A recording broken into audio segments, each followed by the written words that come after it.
সবার ভিতরে একটাই প্রশ্ন দেশে হচ্ছে কি, সবার ভিতরে প্রশ্ন, ডাক্তার মোহাম্মদ ইউনূস তিনি পদত্যাগ করছেন কিনা, বাংলাদেশে সেনা শাসন আসছে কিনা, পদত্যাগ কোন উপদেষ্টা করছে।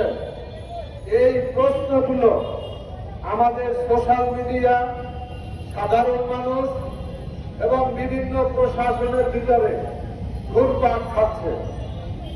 আমরা বাংলাদেশ লেবার পার্টি আমরা বিগত 17টি বছর মঈনুদ্দিন ফখরুদ্দিনের বিরুদ্ধে আন্দোলন করেছি।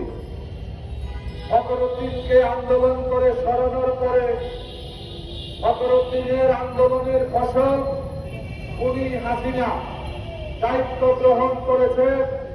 বিগত 15টি বছর এই খুনি হাসিনা সারা বাংলাদেশে হত্যা, গুম, খুন, আয়নাঘর সৃষ্টি করে এদেশের মানুষকে একটা নরকে পরিণত করেছিল। আপনারা দেখেছেন আমাদের বিএনপির মহাসচিব মির্জা ফখরুল ইসলাম আলমগীর, যিনি আমাদের সবার শ্রদ্ধা এবং সম্মানের পাত্র, তিনি অনেকবার বলেছেন ছাত্রদের, যুবদের প্রতি আক্ষেপ করে, কারণ বিগত 15টি বছর ফ্যাসিবাদের বিরুদ্ধে